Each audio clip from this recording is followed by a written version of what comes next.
The first time I saw the 1967 Shelby GT 500, I was 14 years old, standing in my grandfather's dusty garage with motor oil on my hands and wonder in my eyes. Pop Pop had pulled the tarp off with a flourish, revealing the most beautiful thing I'd ever seen. All curves and chrome, and that distinctive racing stripe running down Eleanor's deep blue body. He'd named her after his late wife, my grandmother, and the love in his voice when he talked about that car could have filled oceans. "She's yours someday, Marcus," he told me, his weathered hand on my shoulder. "When you're old enough to appreciate her. When you've earned her. I earned her. God, did I earn her." Every weekend from age 14 to 18, I worked at Pop Pop's auto shop, learning everything he could teach me. I scraped my knuckles bloody changing oil. According to YouTube analytics, 99% of viewers are not subscribed. That's a huge number. By subscribing the channel that is completely free, you'll help support the channel and never miss fresh content. Burned my arms on hot engines and spent countless hours under hoods in the sweltering Georgia heat. I learned to listen to an engine's heartbeat, to diagnose problems by sound alone, to treat every car like it was Eleanor, with respect, patience, and love. Pop Pop passed away 3 months before my high school graduation, his lungs finally giving out after years of fighting. At the funeral, his lawyer handed me an envelope. Inside was the title to Eleanor, signed over to me, and a note in Pop Pop's shaky handwriting. "You earned this, son. She's yours. Never let anyone tell you different. Love, Pop Pop." I cried harder reading those words than I had at the funeral itself. Eleanor became my everything. I spent the summer after graduation restoring her to perfection. Every detail authentic, every part original, or period correct. I turned down a full ride to Georgia Tech to stay local at community college so I could keep working at the shop Pop Pop had left to his business partner, Dale. I needed to save money for when I transferred to a 4-year school, but more than that, I needed to be near Eleanor, to drive her, to feel connected to the man who'd believed in me when no one else did. My parents never understood. Dad worked in insurance, a practical man who saw cars as transportation and nothing more. Mom taught elementary school and worried about everything: money, appearances, what the neighbors thought. They'd wanted me to take that scholarship, to go away to a prestigious school, to become an engineer or doctor, or something that sounded impressive at dinner parties.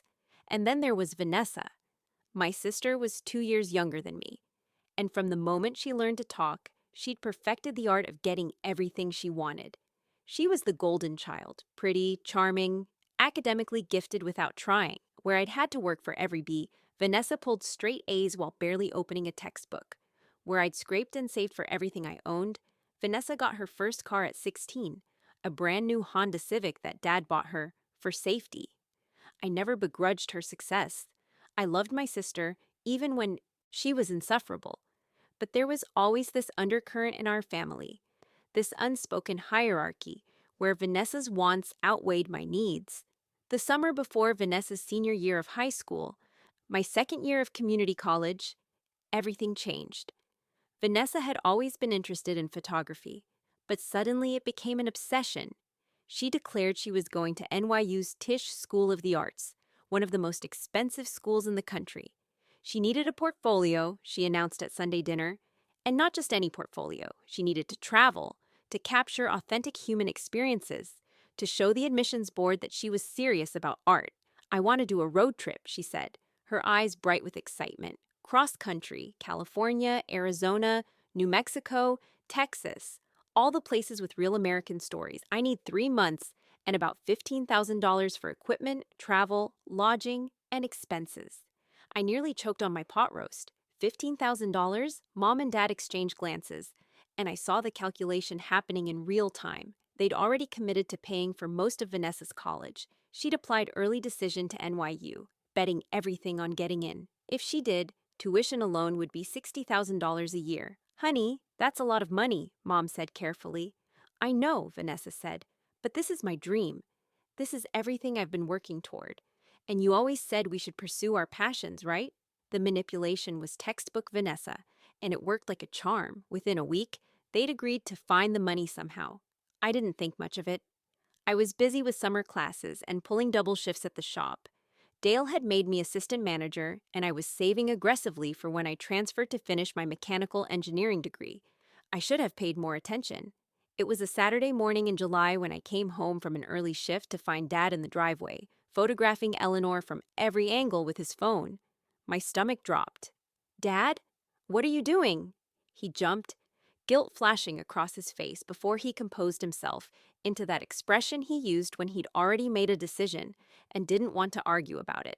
Jaw set, eyes hard, mouth a thin line. Marcus, come inside. We need to talk. Your mother's waiting. The living room felt like a courtroom, with Mom and Dad on the couch and me standing there like a defendant, my heart hammering so hard I could hear it in my ears. We've made a decision, Dad began. And before you react, I want you to hear us out completely. Every cell in my body screamed danger. Vanessa's opportunity is time-sensitive, Mom said, her voice taking on that soothing teacher tone she used when she was about to say something she knew I wouldn't like. She needs to do this trip before school starts, and we've exhausted every option for funding. We're selling the Shelby, Dad said bluntly. I've already contacted a collector who's interested. He's offering $42,000, which is more than fair market value. We'll give you $10,000 for your college fund, use $15,000 for Vanessa's trip, and the rest will go toward her first year's tuition. The words hit me like a physical blow. For a moment, I couldn't breathe, couldn't think, couldn't process what I was hearing. No, I finally managed. You can't. She's mine. Pop left her to me. She's registered in your name, yes, Dad said. But you're still living under our roof, and that car is sitting in our garage. Legally, we have rights. That's not true, I said, my voice rising. I'm 20 years old. The title is in my name. You can't just sell her. Actually, Dad said, and the triumph in his voice made me sick, we can. You're still listed as a dependent on our insurance policy. The car is garaged at our address. A family court would likely rule that it's a household asset. We're being generous by giving you $10,000. Generous? I was shouting now. That car is worth $42,000, and you're stealing $32,000 from me to fund Vanessa's vacation. It's not a vacation. Vanessa appeared in the doorway, tears streaming down her face in that way she'd perfected over the years, the kind that made everyone want to comfort her. It's my future. God, Marcus, why do you have to be so selfish? It's just a car. Just a car. I turned on her, and she actually took a step back. Pop left me that car. He wanted me to have it. It's the only thing I have left of him. He left you memories, Mom said quietly.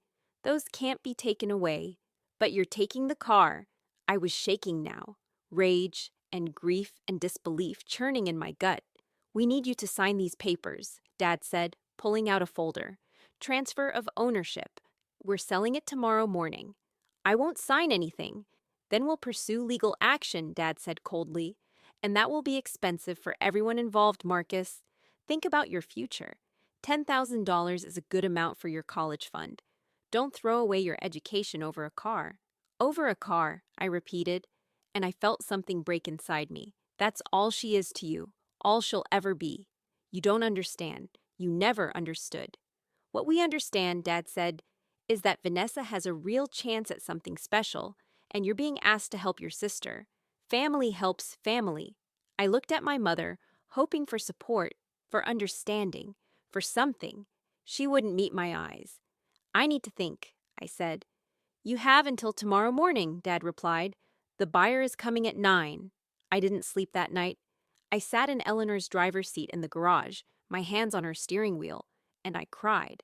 I called Dale, who told me Dad was technically right about the legal gray area. I could fight it, but it would take time and money I didn't have, and there was no guarantee I'd win. At dawn, I made my decision. I wouldn't sign their papers, but I wouldn't fight either. I'd let them see who they really were, what they were really doing. I'd let karma take its course. When the buyer arrived, a man in his 60s named Mr. Patterson, who actually cared about classic cars. I stood on the porch and watched. I didn't say a word as Dad handed over the keys. I didn't react when Vanessa hugged Mom, crying happy tears about her dreams coming true. I didn't even blink when Dad tried to hand me a check for $10,000. Keep it, I said quietly. Give it to Vanessa. I don't want your blood money. Marcus, don't be dramatic, Mom said. I'm not being dramatic. I'm being clear. You chose her. You always choose her. But I'm done pretending that's okay. I went inside, packed a bag, and moved into Dale's spare room that afternoon. I didn't answer their calls. I didn't come home. I worked. I studied. I existed in a gray fog of grief and betrayal that felt like drowning in slow motion. But I didn't seek revenge. I didn't trash talk them to relatives. I didn't post about it on social media or try to turn people against them.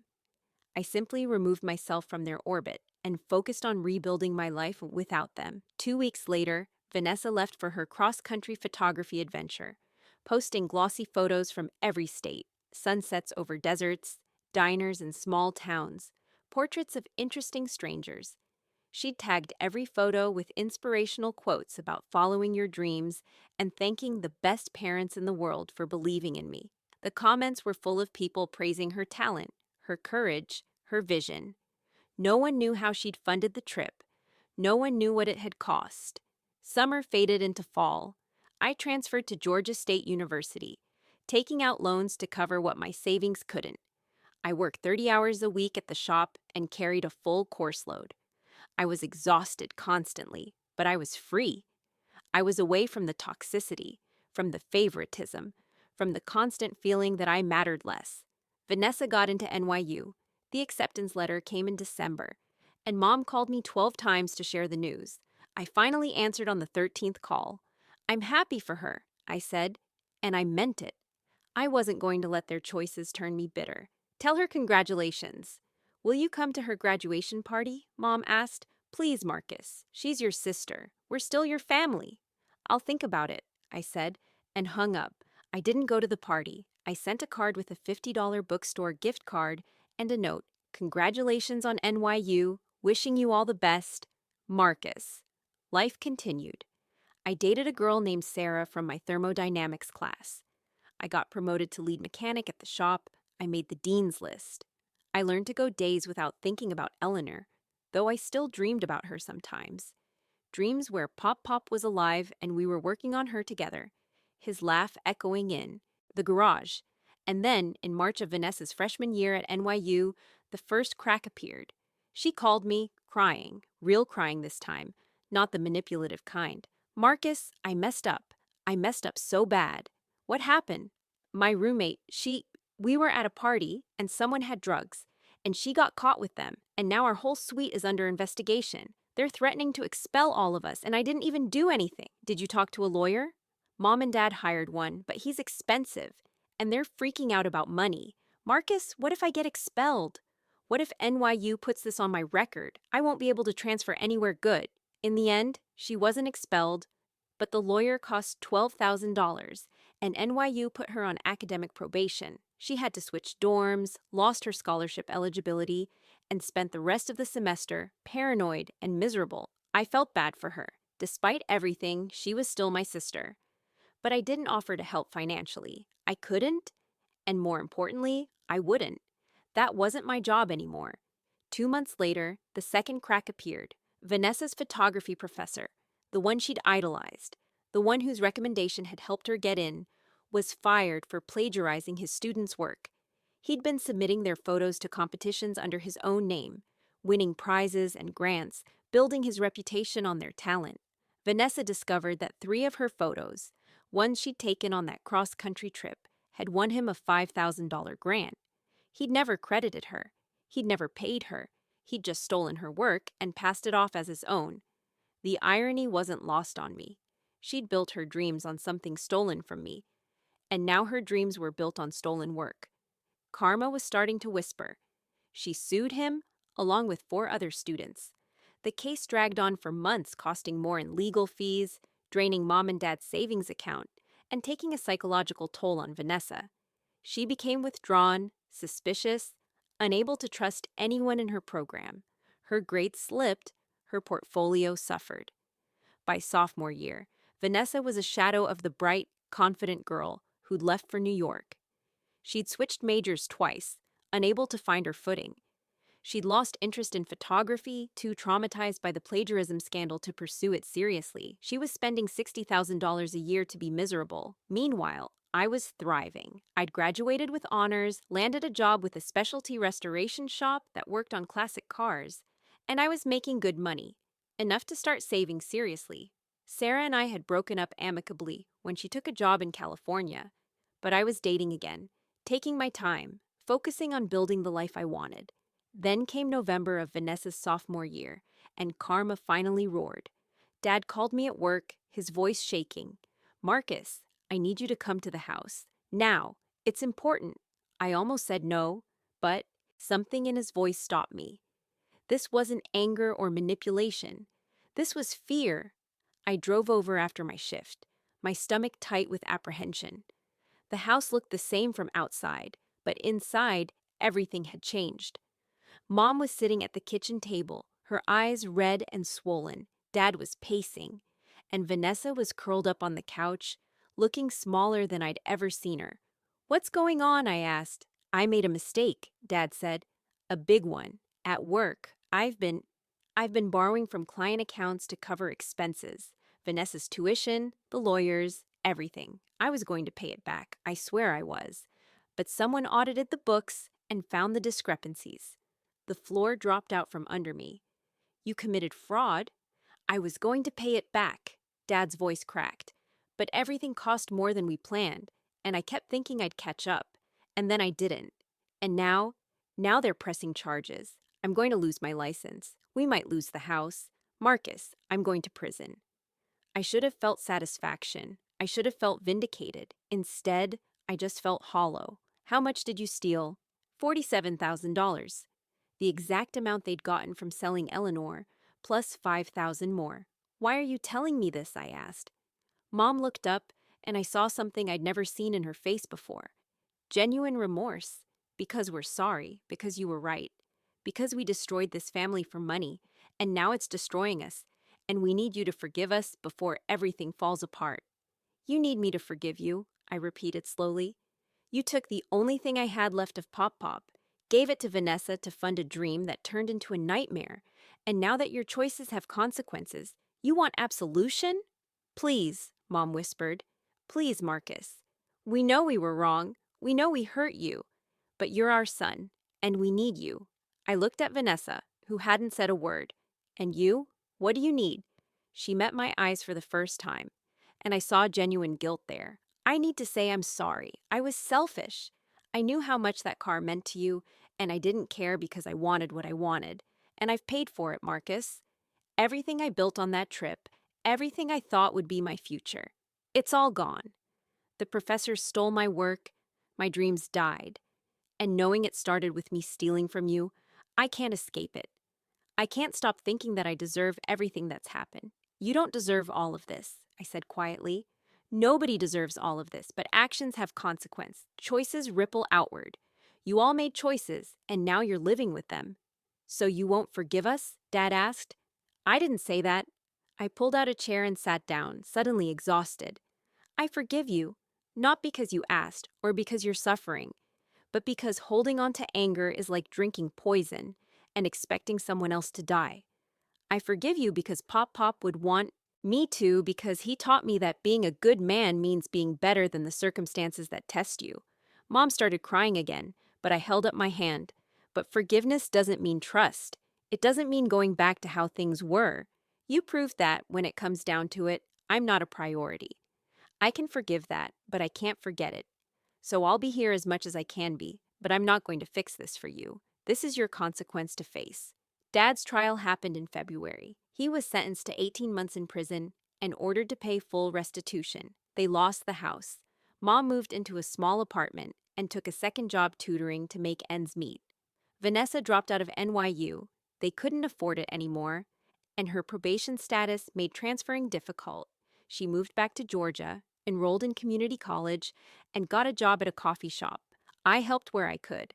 I gave Mom money for groceries sometimes. I helped Vanessa move into her apartment.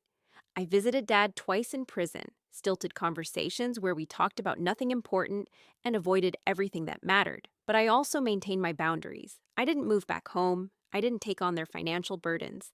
I lived my life, built my career, and slowly, carefully started healing from the betrayal that had nearly broken me. One Saturday afternoon in April, almost 2 years after Eleanor had been sold, I was working on a customer's '69 Camaro when Dale called me into his office. "I've got someone here who wants to talk to you," he said.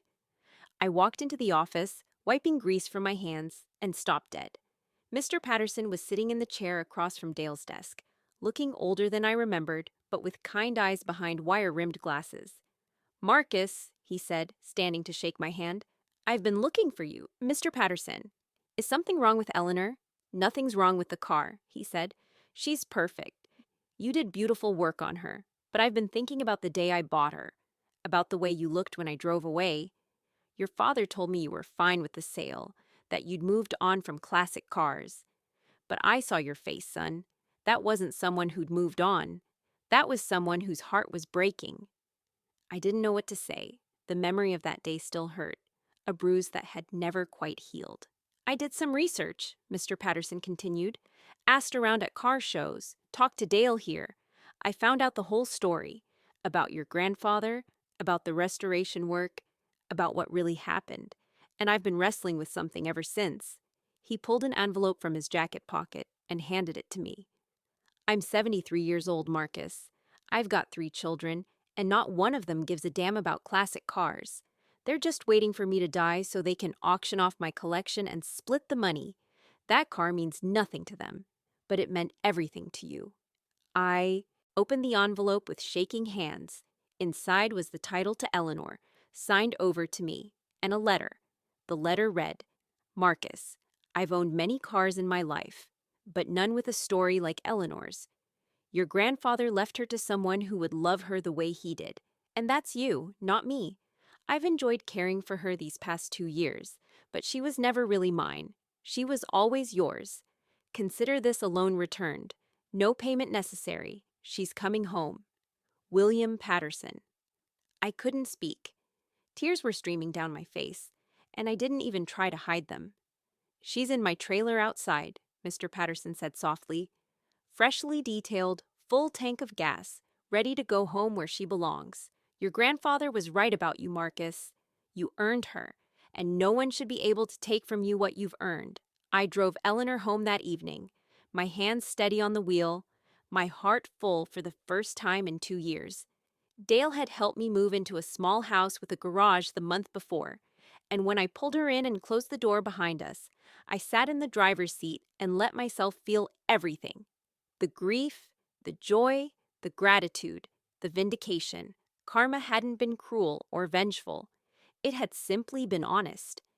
My family had made choices based on selfishness and manipulation, and they'd paid the price. They'd lost their stability, their reputation, their peace of mind. Vanessa had lost her dreams, Dad had lost his freedom, Mom had lost her sense of security, but through it all, through maintaining my dignity and refusing to seek revenge, through forgiving without forgetting and helping without enabling, I'd found something more valuable than any car. I'd found myself. I'd learned that integrity means doing the right thing even when it costs you everything. I'd learned that karma isn't about punishment, it's about balance. It's about the universe eventually reflecting back to you the energy you put out into the world. My family had put out entitlement, manipulation, and betrayal. They got instability, exposure, and loss. I'd put out hard work, forgiveness, and resilience. And I got Eleanor back, along with my self-respect. When I told my family about Mr. Patterson returning the car, their reactions were mixed. Mom cried and said she was happy for me but couldn't quite meet my eyes. Vanessa hugged me and said, "That's really beautiful, Marcus. You deserved that." Dad, during a phone call from prison, was quiet for a long moment before saying, "I'm glad you got her back, son. I'm sorry we ever took her from you." They were learning slowly what I'd already discovered, that shortcuts have long roads home, that stealing someone's joy creates a debt that compounds with interest, and that the universe has a peculiar way of settling accounts. I visit Dad regularly now. We're rebuilding something, though it's different than before, more honest, less presumptuous. Mom and I have coffee once a month, careful, conversations where we're relearning each other. Vanessa has discovered a talent for graphic design and seems genuinely happier than she ever was chasing photography. She's dating a good guy who treats her well, and she's in therapy, working through the trauma of the past few years. We're not the family we were. We'll never be that family again. But maybe we're becoming something better. something built on truth instead of convenience, on respect instead of assumption, on forgiveness instead of entitlement.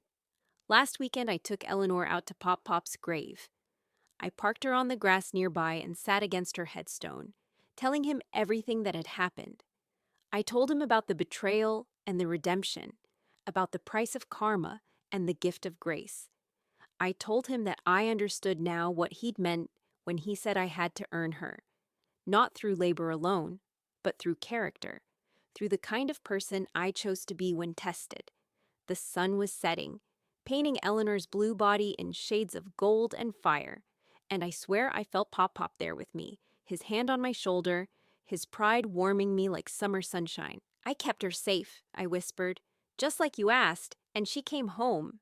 And somewhere, in the space between justice and mercy, between consequence and grace, I felt the universe nod its approval. Karma hadn't been about revenge, it had been about restoration, returning to each person what they'd truly earned.